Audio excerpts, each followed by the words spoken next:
di acara Rabu kita jam 9 waktu Indonesia Barat. Alhamdulillah hari ini 5 Jumadil Awal 1433 Hijriah atau bertepatan dengan tanggal 28 Maret 2012. Kita kembali akan mendengarkan insyaallah satu acara live kita, yakni Bincang Usaha Mandiri, BUM, bersama Bang Andri Matsa kita. Alhamdulillah di pertemuan Rabu yang lalu kami juga ucapkan mohon maaf jika acara yang kami biasa lakukan di jam 9 pagi kami majukan menjadi jam 8 pagi karena pada Rabu yang lalu ada kajian live juga di Semarang, yaitu Daurah Akidah bersama Al-Ustadz Zulkarnain Hafizahullah Ta'ala. Di Rabu yang lalu kita sudah membahas tentang keberanian dalam memulai bisnis. Insyaallah di Rabu kali ini, yakni pertemuan kelima bersama Bang Andri Matsa, kita akan mencoba mengupas kembali satu tema yang unik dan mengesankan insyaallah, yakni merancang strategi bisnis. Sebelumnya mari kita sapa dulu Bang Andri Matsa kita. Assalamualaikum Bang Andri. Waalaikumsalam warahmatullahi wabarakatuh. Ya. Sehat ya Bang ya? Alhamdulillah sehat. Sangat sehat dan penuh semangat setiap hari. Insya Allah. Ini kan sudah pertemuan kelima nih Bang. Mudah-mudahan motivasi dan semangat untuk menularkan ke kita nih tetap ada ya Bang ya? Insya Allah ya. Iya, siap. Selalu sangat ya. Kita insya Allah ya, kita harus jadi insan yang bermanfaat, seorang muslim yang bermanfaat dimanapun kita berada dan dengan profesi apa saja insya Allah. Nah Bang Andri, sekarang kan tema kita nggak kalah menariknya dengan 4 pertemuan lalu, yakni merancang strategi bisnis.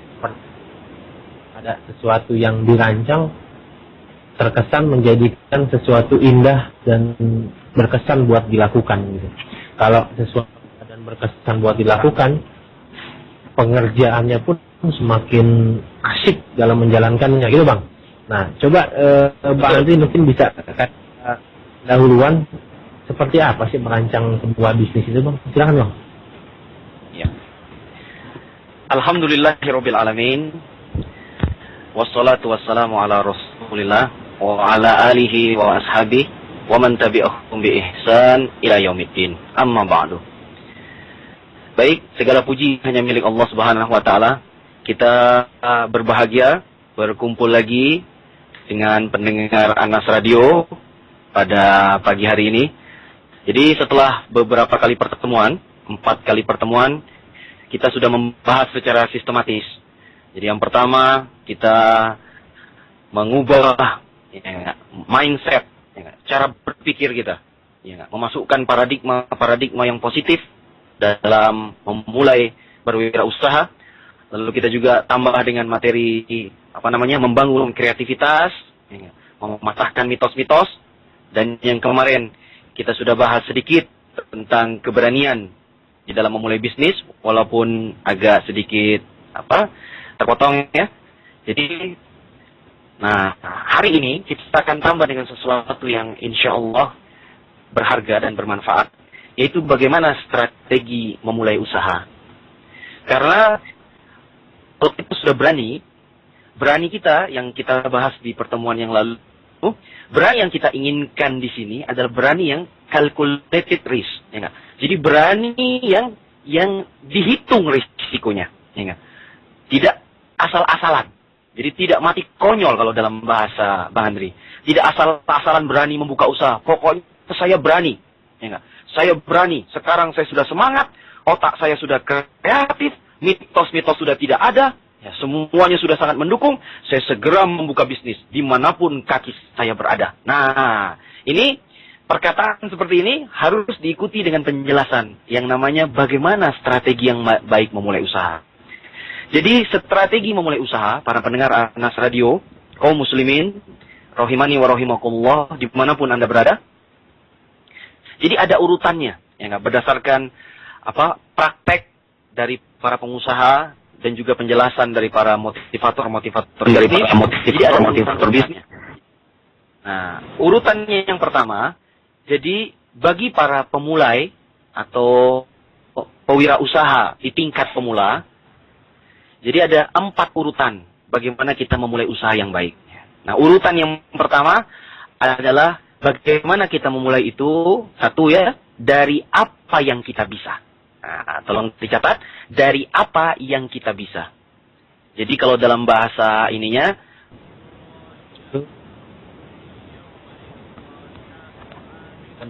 kalian, jadi ada gangguan teknis yang kami dapatkan, mohon maaf sekali lagi, dan insya Allah kita akan kembali melanjutkan penyampaian dari Bang Andri Mata kita. Assalamualaikum Bang Andri. Waalaikumsalam warahmatullahi wabarakatuh. Iya, Bang sudah menyampaikan tentang minat dan hobi, Bang. 2 hal yang perlu untuk kita merancang strategi bisnis. Silakan Bang dilanjutkan. Baik.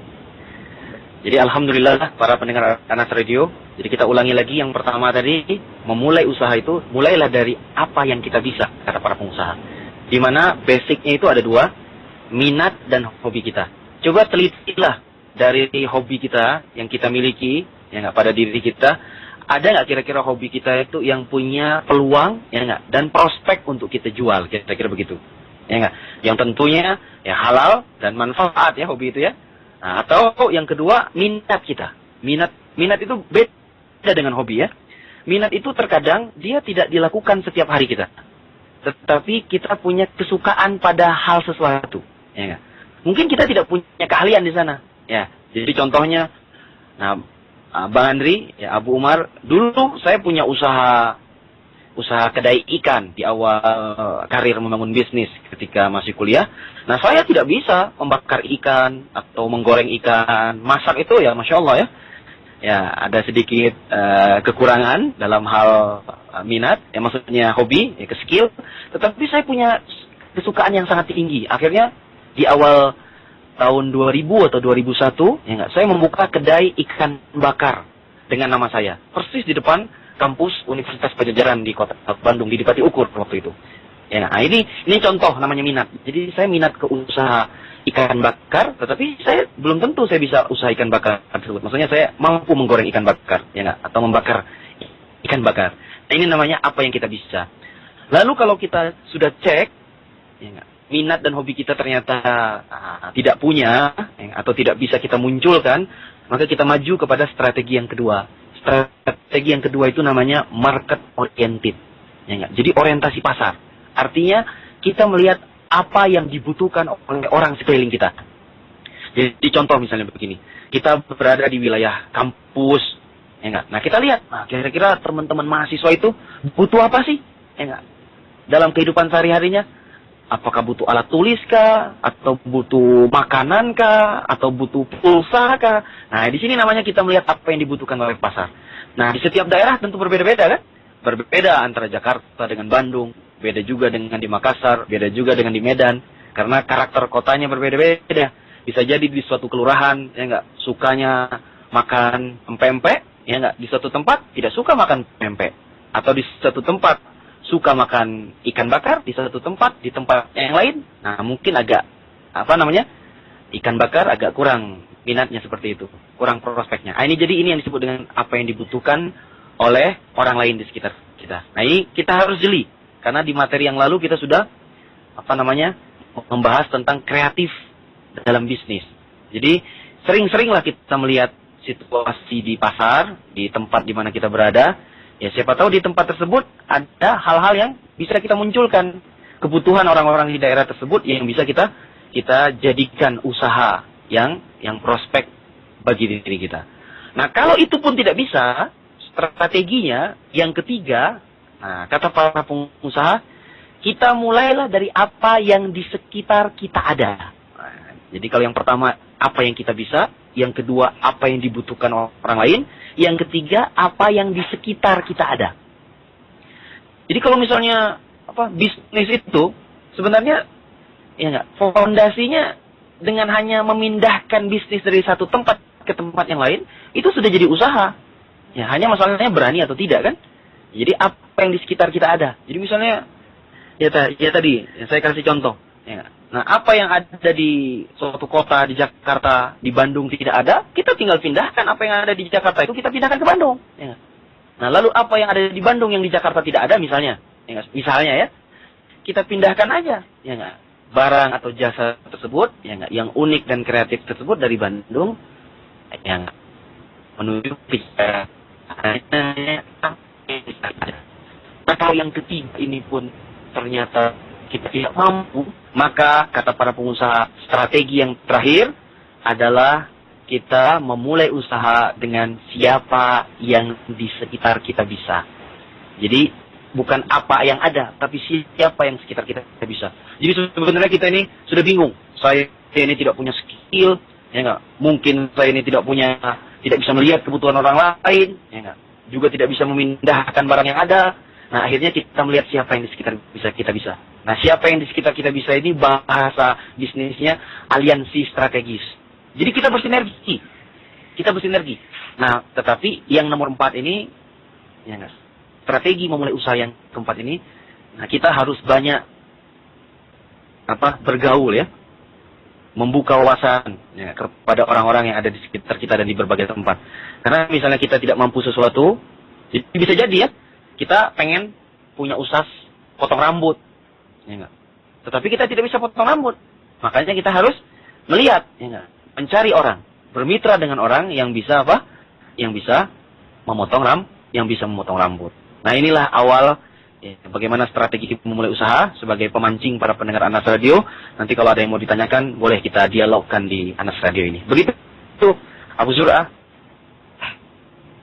Iya Bang Andri, Masya Allah, Alhamdulillah. Ini udah mulai kebayang nih rancangannya seperti apa nanti nih Bang.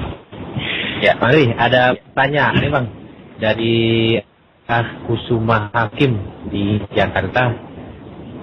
Beliau bertanya, kalau usaha lagi jatuh, apa yang harus saya lakukan? Pertama, cari tambahan modal, atau berhenti untuk meneruskan usaha yang jatuh, atau cari bisnis yang lain saja. Gimana baiknya Bang? Silakan. Baik, saudaraku Kusumah, ya enggak, yang berada di Jakarta. Jadi kita harus meneliti dulu ya, apa sebab jatuhnya usaha beliau di Jakarta tersebut atau di tempat yang beliau maksud. Jadi dari sebab ini bisa kita ketahui. Yang pertama, apakah sebab itu karena P yang pertama itu dalam marketing produk, ya enggak? Produk ini. Jadi produk ini, ya enggak? Apakah dari produk ini usaha dia jatuh? Maksud Bang Andri itu, apakah produk ini tidak laku dijual? Ya enggak? Apakah karena kemasannya yang jelek? Ya enggak? Atau kualitasnya, kalau dia makanan ternyata, Masya Allah, kualitasnya, rasanya tidak begitu mantap, ya enggak? Tidak begitu enak di pasar, ya, atau kemasan yang tidak menarik, sehingga mungkin kalau bersaing dengan kemasan produk yang sejenis di pasaran. Nah, ini P yang pertama. Nah, kalau P yang pertama ini, berarti solusinya dia harus melakukan inovasi produk. Ya, inovasi produk. Mungkin di rasanya yang harus kita tambahkan kualitasnya, atau kemasannya yang kita ganti. Ya enggak, berarti dia harus survei dan melakukan kreativitas, inovasi dalam kemasan bisnis. Karena kadang-kadang sebuah usaha itu sudah enak ya, isinya sudah berkualitas, tapi kemasannya jelek, ternyata pas di tengah pasar, Masya Allah, ya enggak? Atau Masya Allah, hal yang lain-lain ya, dari yang namanya produk itu. Lalu yang berikutnya, yang kedua, kita teliti sebabnya. Sebab yang kedua ini adalah place. Place itu tempatnya. Jadi tempat itu, ada dua makna tempat dalam bisnis itu. Yang pertama, tempat itu strategis atau tidak di pasar tersebut. Sebab kadang-kadang produk kita ini laku di pasaran, tapi menempatkannya salah. Ya. Nah, penempatan place ini tidak boleh sembarangan ya. Ya enggak? Tidak hanya sekedar, wah banyak orang lewat di sini, saya letakkan. Ya enggak? Nah, di mana-mana jalan juga banyak orang, tetapi tidak semua pinggir jalan, tidak semua persimpangan itu bagus untuk diletakkan produk kita yang bersangkutan, produk kita tersebut maksudnya. Ini P yang kedua. P yang ketiga, nah bisa jadi promosinya yang keliru, ya enggak? Jadi jatuh itu promosinya yang keliru. Nah promosi ini, ya enggak? Masya Allah ya, karena promosinya kalau bahasa komunikasi itu tidak efektif, tidak sampai ke sasaran. Jadi produk itu sebagus apapun, seenak apapun, sekualitas, sehebat apapun kualitasnya, tetapi tidak sampai, ya enggak? Masya Allah, tidak akan ada orang yang membeli.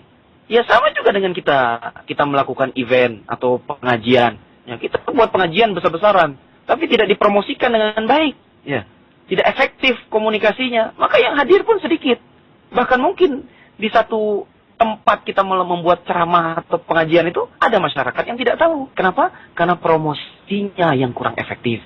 Nah ini pun berarti seorang pengusaha harus belajar cara memarketingkan usahanya dengan baik. Mungkin di situ letak jatuhnya. Lalu yang keempat, kita harus cek sebabnya. Sebabnya price. Nah price ini bisa jadi yang pertama modalnya memang ya enggak, ada kesulitan pada modal, ya enggak, investasinya, ya enggak, dan hal-hal yang sifatnya logistik. Lalu price yang berikutnya, nah mungkin ya harga yang tidak berkompetisi di pasar, kurang bersaing di pasar, sehingga dengan harga tersebut ya masya Allah masyarakat tidak menerima produk atau jasa yang kita jual. Akhirnya usaha kita itu bangkrut. Nah gara-gara price kita tersebut. Nah ini yang harus diteliti.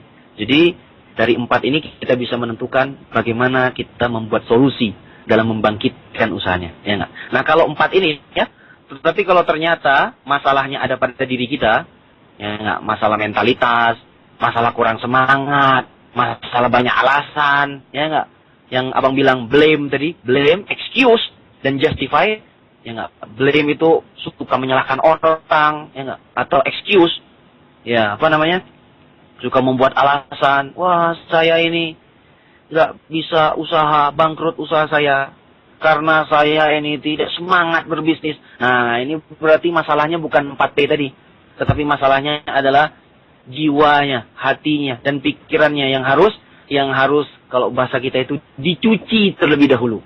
Ya, harus dibangkitkan dulu semangatnya, dan mindsetnya harus diluruskan, ya enggak, dengan mindset yang benar. Ya insya Allah. Ya, begitu kira-kira jawabannya Abu Zur'ah. Ya Bang Ali, jazakallahu khairan atas jawabannya. Ini ada pertanyaan lagi Bang dari Al-Ah Kanda. Beliau salah satu kepala bendaharaan Nas Radio Bang. Alhamdulillah. Nah, beliau bertanya, aku mau tanya kalau aku hobi main futsal, apa masih bagus peluang bisnis futsal yang sedang marak di Indonesia? Silakan Bang. Alhamdulillah. Ini pertanyaannya luar biasa ya. Iya.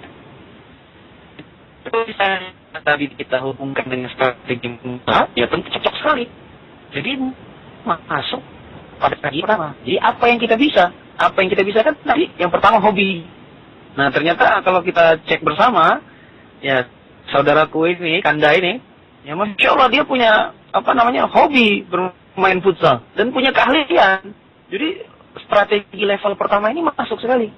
Nah, menurut saran para pengusaha, harusnya titik ini yang harus kita coba kreasikan dan kita jual, dan itu pasti bisa. Karena Bang Andri sudah berkeliling saat di berbagai negeri, ya enggak? Di kota-kota besar saja prospek ini untuk ini ya, ini masih sangat besar ya enggak? Apalagi di daerah-daerah. Ya, di daerah-daerah. Kemarin aja Bang Andri keliling di wilayah Jawa Barat, ya, apakah keliling bersilaturahmi dan mengaji, misalnya saya kemarin ke Majalengka, ke Kuningan, itu masya Allah, ya enggak, sampai satu lapangan futsal aja diantrikan oleh, masya Allah, banyak sekali berbagai lembaga dan orang-orang yang mengantri sampai malam, jadi penuh sekali, setiap hari itu penuh. Jadi masya Allah, sangat prospek sekali kalau dikelola dengan. Nah, begitu jawabannya. Siap. Ya, jazakallahu khairan Bang jawabannya. Memang Al-Ah Kanda ini masya Allah semangat ya. Mungkin dari semangat itulah, dari hobi dan minat itulah dia ingin berbisnis ya. Yang mudah-mudahan kita juga bisa lihat minat dan bisnis hobi kita seperti apa. Ada pertanyaan lagi nih Bang dari Al-Ah Abu Zikro di Makassar. Assalamualaikum warahmatullahi wabarakatuh. Bagaimana mengatasi stres dalam pekerjaan? Di mana tempat kerja saya itu di rumah, yang seringnya stres itu timbul dengan masalah keluarga dan anak-anak. Silakan Bang. Ya, baik.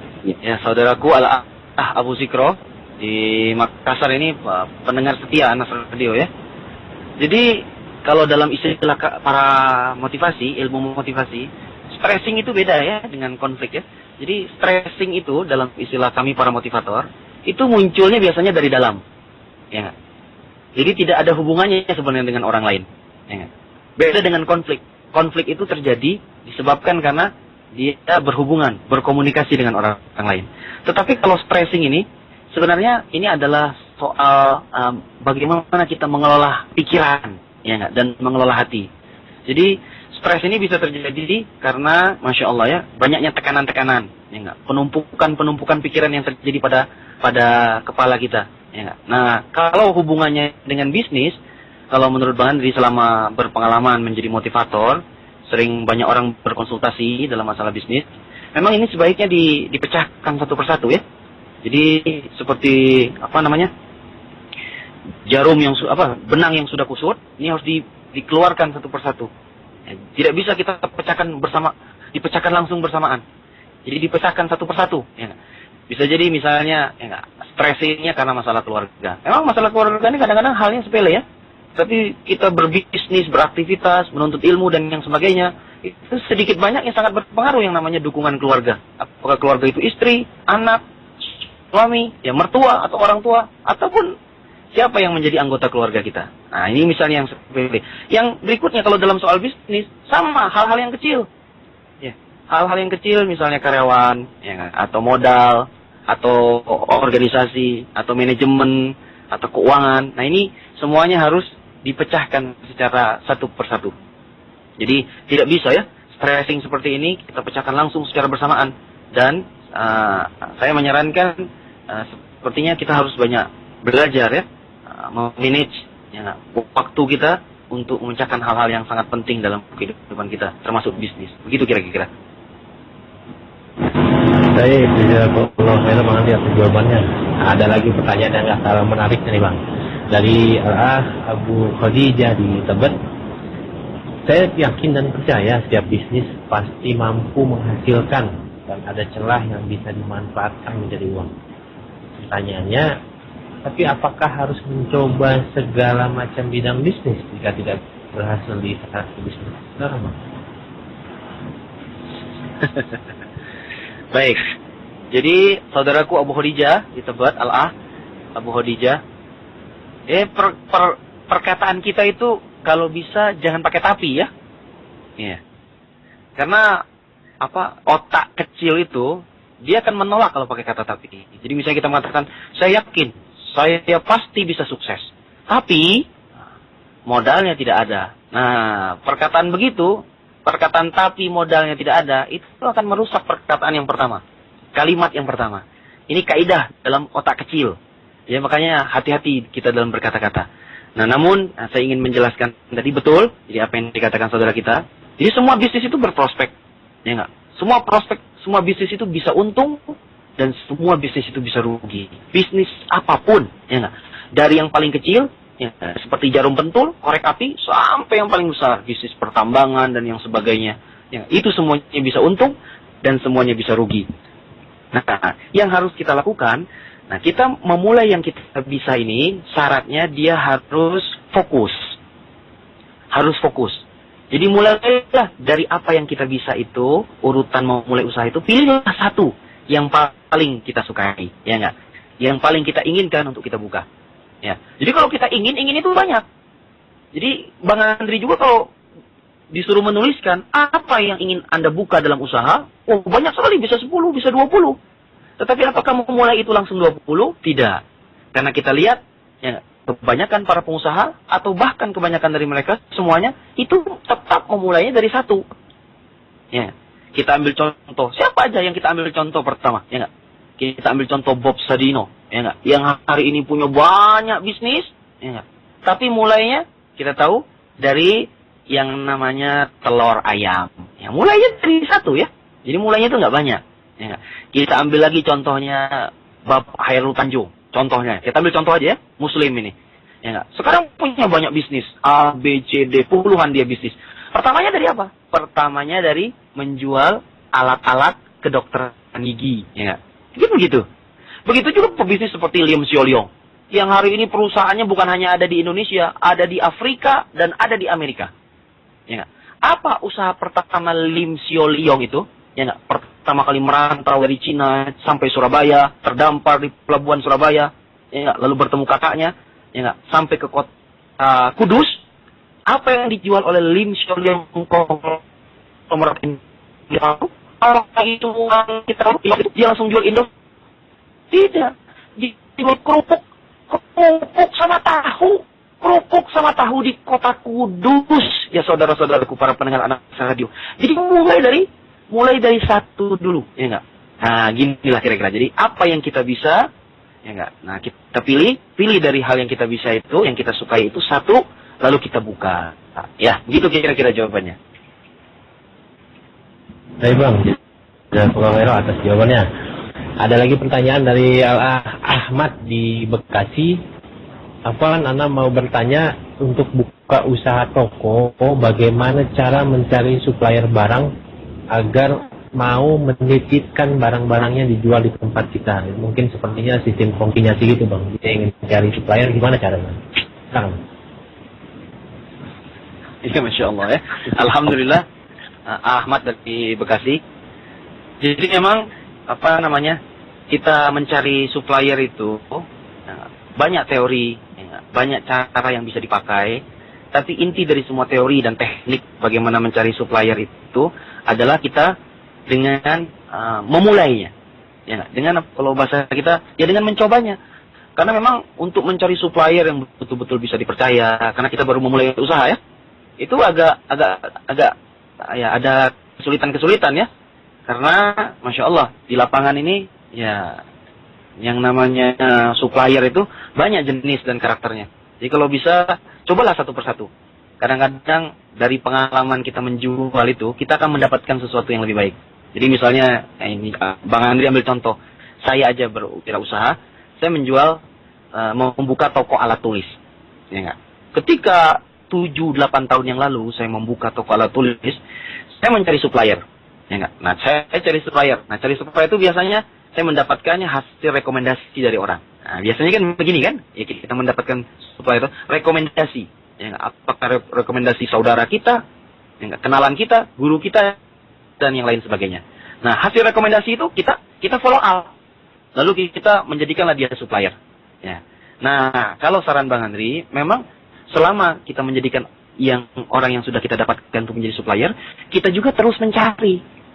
Akhirnya di perjalanan itu, Bang Andri pun terus membuka diri. Ternyata, alhamdulillah, di kota Bandung ini ada lagi supplier kertas yang ternyata harganya lebih bersaing, ya enggak, terdapat kemudahan pada supplier yang berikutnya. Nah, jadi pengalaman sambil membuka usaha inilah yang membuat kita mendapatkan supplier-supplier yang lebih menarik dan lebih menantang kalau dalam bahasa para pengusaha, hingga akhirnya menjadi berkembanglah usaha kita. Jadi tidak bisa di detik pertama itu kita mendapatkan supplier yang sangat ideal bagi kita, ya enggak? Ideal semuanya. Begitu kira-kira. Nanti di dalam perjalanan, ya insya Allah kita akan mendapatkan ya enggak, usaha yang lebih berkembang dan supplier yang lebih mantap. Begitu kira-kira. Baik Bang, jazakallahu khairan kembali jawabannya. Kepada para pendengar radio sekalian, insya Allah kita rehat sejenak dalam 1 menit. Kita akan kembali dengarkan belajar Al-Quran yang semoga dengan rehat ini teman radio sekalian bisa mengumpulkan pertanyaan dan merenungi apa yang disampaikan Bang Andri Masa sejak awal tadi hingga jawaban-jawaban yang telah diberikan. InsyaAllah kepada Al-Akh Abu Ayyah di Payung, Khalil dan Pak Adi di Solo, InsyaAllah pertanyaannya akan dijawab oleh Bang Andri Masa setelah rehat berikut ini. Silakan.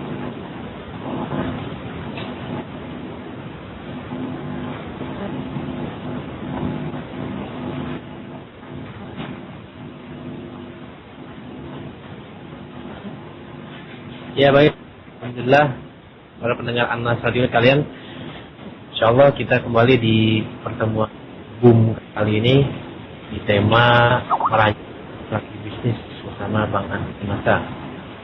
Alhamdulillah beliau juga sudah banyak menyampaikan tips-tips untuk merancang satu bisnis, dimulai dari hobi dan minat yang bisa dikembangkan, kemudian apa yang dibutuhkan, jika tidak itu juga lalu apa yang di sekitar kita ada, lalu yang terakhir siapa yang di sekitar kita bisa hadap, dengan kata lain aliansi strategis. Baik, Bang Andri Macan, Assalamualaikum. Waalaikumsalam warahmatullahi wabarakatuh. Masih semangat? Masya Allah, masih semangat Bang. Sampai di akhir waktu kita juga mau beri pengumuman ke para pendengar sekalian, insya Allah, karena tadi ada masalah teknis di jaringan kita. Allah, acara pada pertemuan kali ini akan kami tambah sekitar 15 menit sampai 20 menit insya Allah. Baik, Pak Andri, ada pertanyaan dari Abu Ayas di Cipayung. Saya mau buat usaha. Pertanyaannya, apakah setiap memulai usaha harus dimulai memetakan SWOT? Rencananya saya mau buat usaha pengantaran makanan di sebuah daerah, tapi belum melihat ada yang membuka serupa di daerah tersebut. Atau memang saya yang tidak tahu.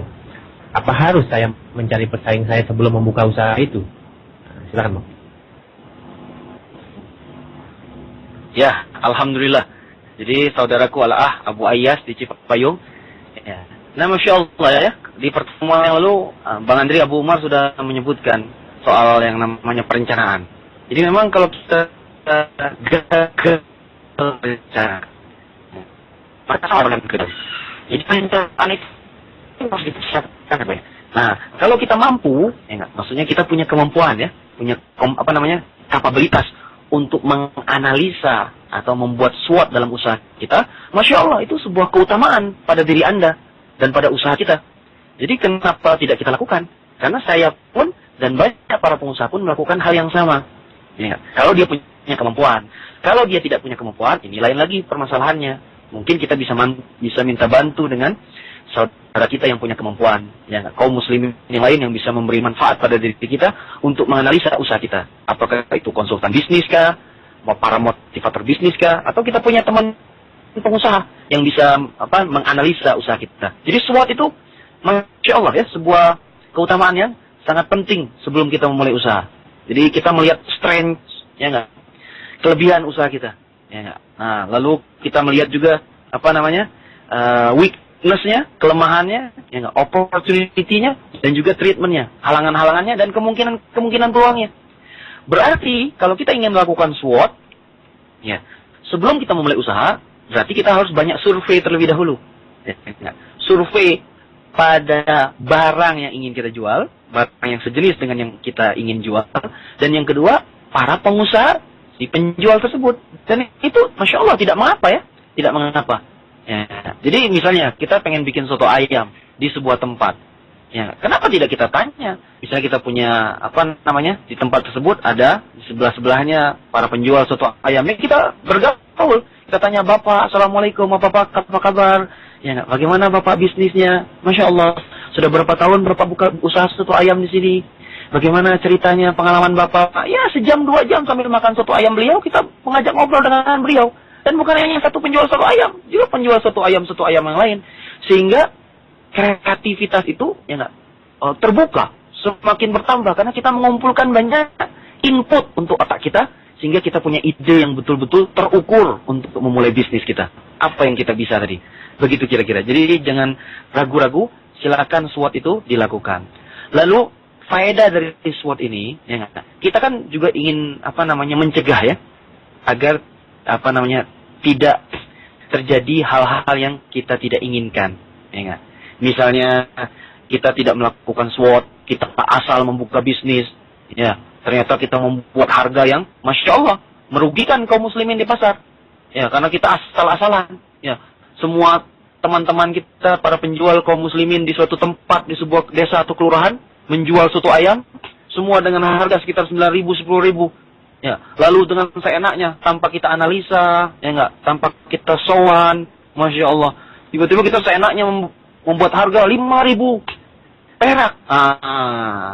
Barakallahu fikum, ya enggak, kita harus, Masya Allah, ya betul-betul menjaga diri kita. Jangan aktivitas kita itu menimbulkan fitnah di tengah kaum muslimin. Jadi faedahnya membuat SWOT, menganalisa, mensurvei pasar, ya enggak, kepada para pedagang-pedagang, dengan barang-barang yang sejenis itu sangat diperlukan. Apakah barangnya itu sama ataukah tidak? Insya Allah. Barakallahu fikum. Gitu, Abu Zur'ah. Ya, jazakallahu khair. Ini kalau melihat pertanyaan-pertanyaan para pendengar kita, anak sendiri jadi greget juga untuk bertanya nih Bang. Tadi Bang Andri menyampaikan tentang merancang strategi bisnis itu kan ada 4 poin. Hobi, apa yang dibutuhkan, apa yang di sekitar kita ada, atau siapa yang di sekitar kita bisa. Nah, Anda mau fokus ke poin yang keempat. Siapa yang di sekitar kita bisa atau yang strategis. Maksud Anda begini, bagaimana atau adakah tips untuk menentukan siapa yang di sekitar kita bisa, yang kita ambil untuk kerja sama? Maksudnya, apakah dari sisi kejujurannya dulu, apa dari sisi talentanya dulu, kemampuannya, atau dari sisi yang lain? Apa yang paling utama untuk kita ambil? Silakan. Baik, alhamdulillahirabbil alamin. Jadi yang dimaksud siapa yang di sekitar kita bisa itu bisanya maknanya sangat luas ya. Mungkin kadang-kadang bisanya seseorang itu ada pada tempatnya. Ya. Jadi kita sudah punya skill, jadi kita sudah bisa semuanya. Tetapi ternyata kita tidak punya tempat. Nah, Bang Andri pengen membuka soto ayam, ternyata Bang Andri punya teman yang namanya Bang Angga, Abu Zur'ah. Ternyata dia punya tempat di daerah mana, misalnya Rawamangun. Nah, tempat itu berarti dia bisa. Ya enggak? Jadi tempat itu bukan hanya skill para pendengar Anas Radio, bisa itu bisa tempat. Ya enggak? Bisa itu bisa juga modal. Jadi Bang Andri bisa bikin soto ayam, ya enggak?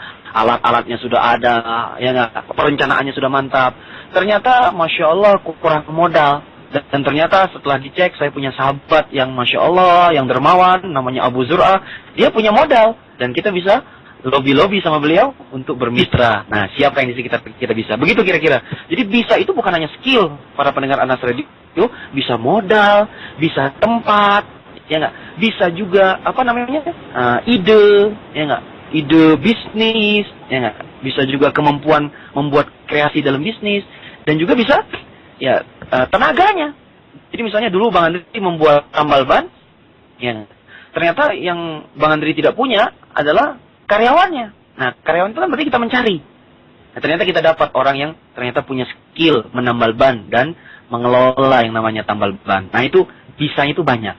Nah, jadi bagaimana setelah kita temukan bisanya tadi sesuai dengan bidang yang kita inginkan, makanya kita cari kriteria-kriteria yang cocok pada bidang yang kita perlukan. Ya, itu kira-kira ya. Jadi kalau misalnya Bang Andri butuh orangnya tenaganya, ya tukang yang koki, yang membuat soto ayam, berarti saya harus survei, mencari ke berbagai tempat, menanyakan ke berbagai kenalan, komunitas-komunitas, atau bahkan toko-toko, toko-toko ya, tempat-tempat soto ayam. Ya, siapa tahu kan ada di antara mereka yang Masya Allah, yang ingin juga membantu kita, bermitra dengan kita, ya enggak? Nah, kira-kira begitu. Jadi bisa itu banyak, maknanya sangat banyak. Bukan hanya bisa skill, tapi bisa dalam berbagai hal. Begitu Abu Zur'ah. Jawabannya. Anda juga ingin mengingatkan ke pendengar Anda radio sekarang, insya Allah ini sudah pertemuan kelima.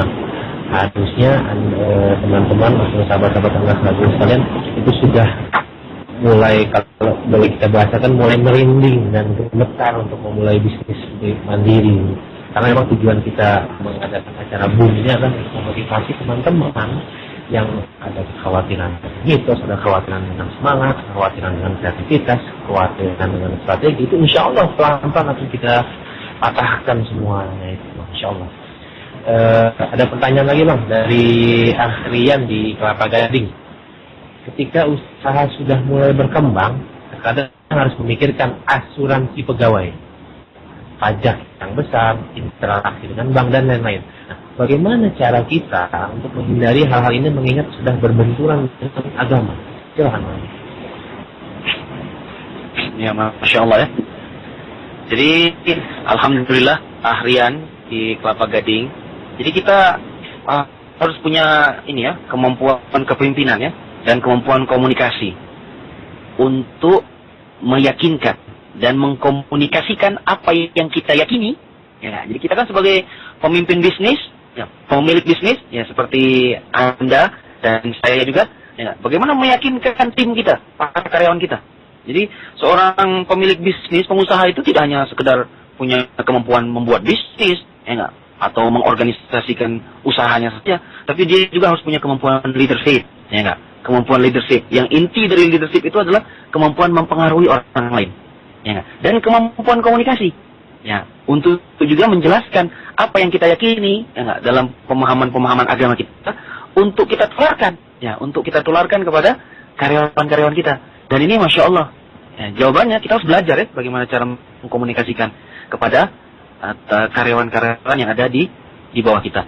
Sama, saya juga merasakan tantangan hal tersebut ketika punya karyawan yang Masya Allah belum satu visi dengan kita, mungkin juga pemahaman agamanya belum sama dengan kita, ya, kalau dalam bahasa ininya belum semanhat dengan kita, ya, orang muslim yang harus dengan lemah lembut, ya, dengan hikmah menasihati karyawan-karyawannya dengan baik, Masya Allah. Makanya dari awal ketika kita mencari karyawan, kita carilah karyawan itu, ya enggak, bukan hanya sekedar orang yang mempunyai skill dan kemampuan pada bidang yang ingin kita ambil, yang kita inginkan dari dia, tapi Masya Allah, dia punya keinginan untuk belajar, ya enggak, untuk merubah dirinya dengan cara yang lebih baik. Sehingga ketika kita memberikan sesuatu hal yang baru atau pemahaman-pemahaman yang baru, termasuk dalam hal seperti tadi, ya, makanya karyawan kita tersebut bisa kita pengaruhi dan kita komunikasikan dengan baik. Begitu kira-kira. Nah, kalau kita tidak mampu, ya, nah, tidak salah ya enggak, kalau kita mencari orang ketiga untuk membantu meyakinkan hal tersebut pada karyawan kita. Boleh, ya, Masya Allah. Karena Bang Andri pun sampai detik ini sudah bertahun-tahun menjadi konsultan bisnis. Kadang-kadang diminta bantuan di berbagai perusahaan atau ya usaha-usaha kecil dan menengah untuk meyakinkan.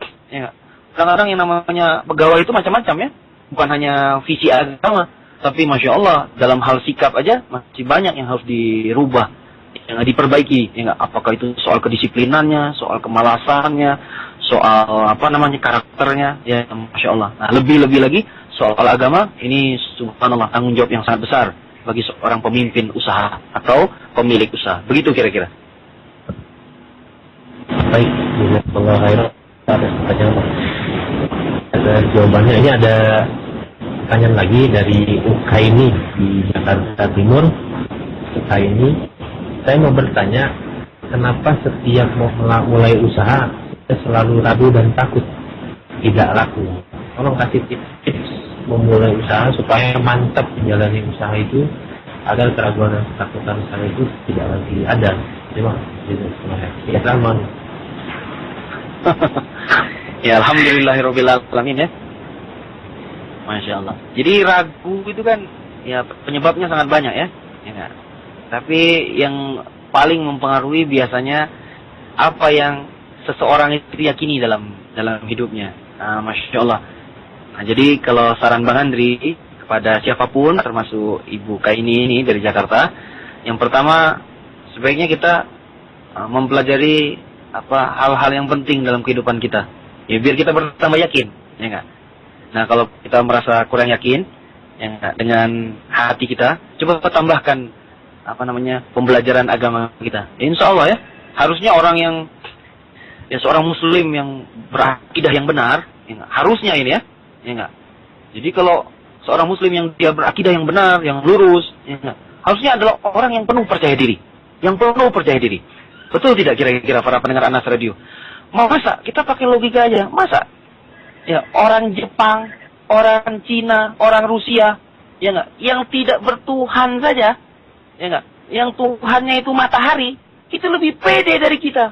Seorang Muslim yang Masya Allah, Rabbnya itu benar, ya enggak, kitabnya benar dan nabinya benar. Ya, berarti ada yang salah pada keyakinan yang kita miliki. Itu yang pertama, ya enggak? Ini catatan Bang Andri.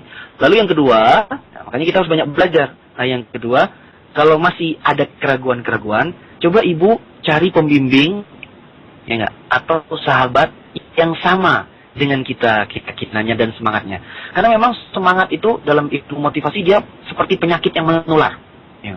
Jadi orang sesemangat apapun dia, kalau orang di sekitar dia itu tidak semangat, ya, selalu meragukan dia, itu cepat atau lambat, ya enggak, lama-lama semangat itu akan menurun. Luar biasa. Lingkungan itu sangat mempengaruhi. Jadi kita hati-hati dalam memilih teman, memilih guru, memilih sahabat, ya enggak, supaya keraguan-keraguan kita itu ya enggak bisa dicegah ya nggak, bisa dikurangi dan atau kita gantikan dengan keyakinan yang lebih baik, kira-kira begitu. Lalu yang berikutnya saran Bang Andri, seseorang ini juga dipengaruhi dari apa yang dia lihat dan apa yang dia baca. Ya. Nah, makanya coba baca buku-buku biografi dari para ulama atau para pengusaha-pengusaha yang sukses, yang dia gagal dalam membangun usahanya dan terus bangkit. Ya enggak? Masya Allah. Dari situ, insya Allah keraguan-keraguan itu sedikit demi sedikit akan apa? Akan hilang. Insya Allah ya. Begitu kira-kira. Baik, jazakallahu khairan atas jawaban Bang Andri. Ada lagi pertanyaan dari Al-Ah Hari di Samarinda. Beliau bertanya, saya sekarang punya usaha yang bergerak dalam jasa laundry kiloan. Alhamdulillah sudah berjalan kurang lebih 2 tahun.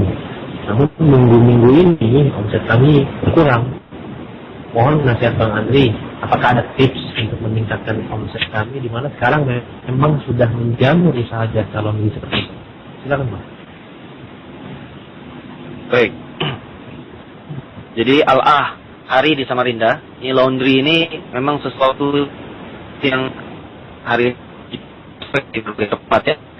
Paling besar, cek 4P.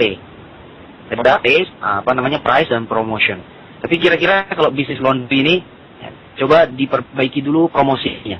Ya, coba lakukan promosi lagi yang lebih unik, ya, dan lebih kreatif. Ya, nah, siapa tahu bisa jadi ada hal-hal yang belum terjangkau. Ada masyarakat yang belum terjangkau dengan laundry kita. Ini yang pertama. Ya. Nah, kalau ini sudah diusahakan dan ternyata belum berhasil, nah, memang yang kedua kita harus membuat yang namanya diversifikasi pelayanan. Ya. Jadi merubah pelayanan. Ya. Jadi keunikan itu penting. Ya. Jadi kita coba laundry kita, yang Masya Allah, karena ini kompetisi pasar ya. Nah, kita coba lakukan hal-hal yang bisa menambah nilai tambah. Karena kunci dari yang namanya entrepreneurship itu adalah nilai tambah. Jadi kalau sudah banyak saingan-saingan, laundry-laundry yang lain, Al-Ah Hari di Samarinda, coba bikin ya enggak, nilai tambah yang lebih pada laundry kita. Nilai tambah yang lebih. Ya. Apa nilai tambah yang lebih yang kita bisa munculkan? Itu banyak sekali ya. Ya enggak? Bisa jadi kepada kecepatan, ya enggak? Kecepatan, ya.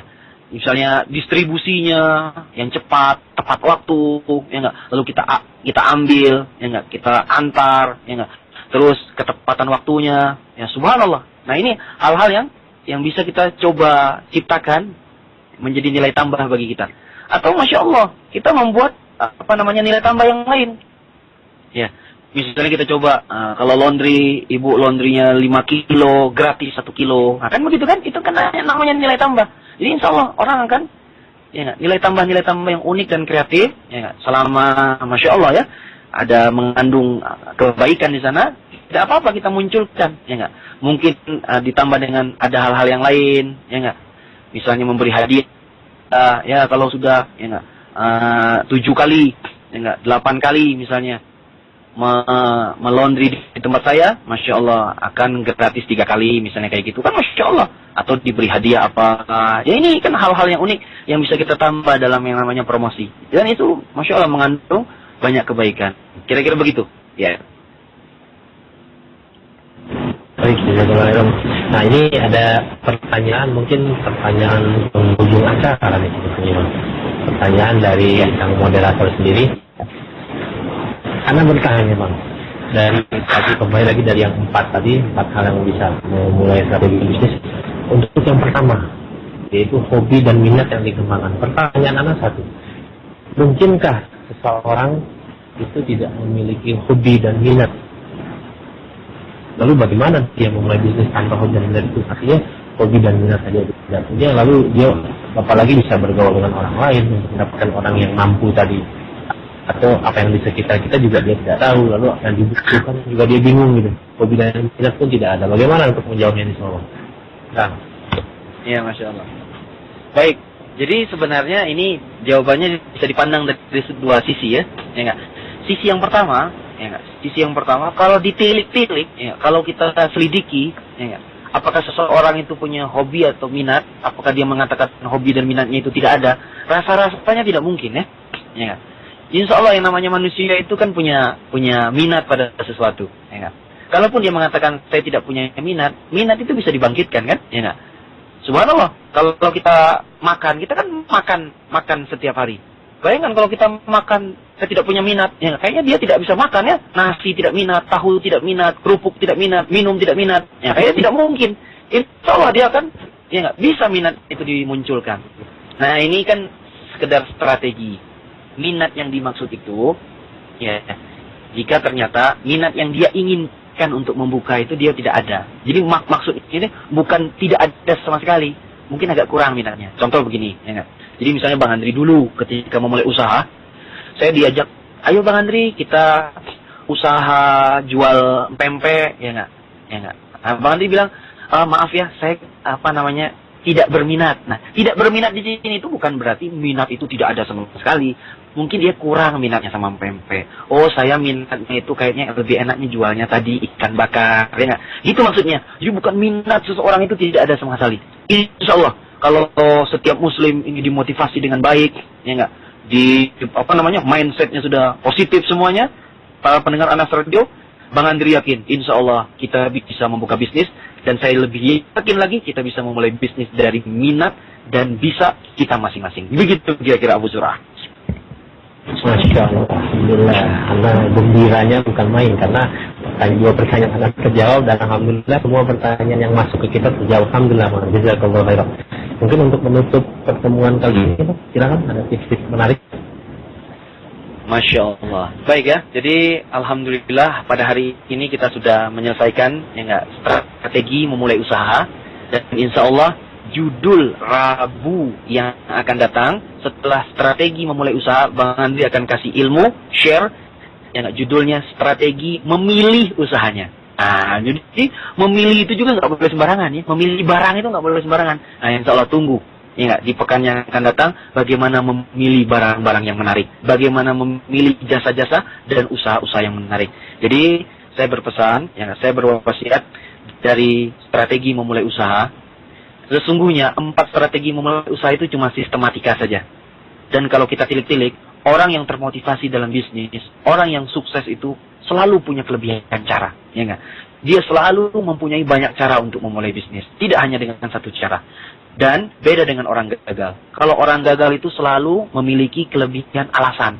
Alasan untuk tidak memulai usahanya. Alasan untuk berhenti dan tidak mengembangkan usahanya. Itulah bedanya orang yang sukses dengan orang yang gagal.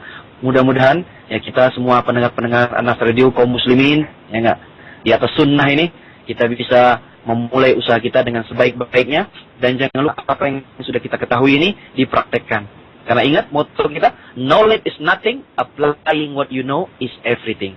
Pengetahuan itu tidak ada apa-apanya sama sekali, kecuali, ya enggak, nah kita aplikasikan, ya enggak, sehingga dia menjadi everything, menjadi segalanya bagi kita. Begitu, terima kasih. Ya, walhamdulillahirabbil alamin. Subhanaka Allahumma wa bihamdik, asyhadu an la ilaha illa anta, astaghfiruka wa atubu ilaik. Baik, jazakallahu khairan kepada Bang Andri Mata, dan alhamdulillah semoga yang beliau sampaikan, sharing yang beliau berikan kepada kita bermanfaat bagi kita dan bagi beliau juga, dan semoga beliau dan keluarga beliau diberkahi dan dijaga oleh Allah Subhanahu wa taala. Dan alhamdulillah kami harus memutus hubungan dengan Bang Andri Mata. Demikian para pendengar Anas Radio Salam, pertemuan di acara kelima kita sudah selesai, dan mohon maaf atas kejadian terputusnya jaringan kami dengan Bang Andri Mata tadi. Insyaallah anak akan sampaikan beberapa pengumuman mengenai kajian live di Jakarta dan Universitas Taklim yang sekarang ada. Insyaallah di Rabu Ba'da Zuhur hari ini di Perpustakaan Nasional Jalan Palembang bersama Ustaz Muhammad Yahya Hafizahullah Ta'ala dengan pembahasan akidah. Allah Ba'da Zuhur di Perpustakaan Nasional Jalan Palembang.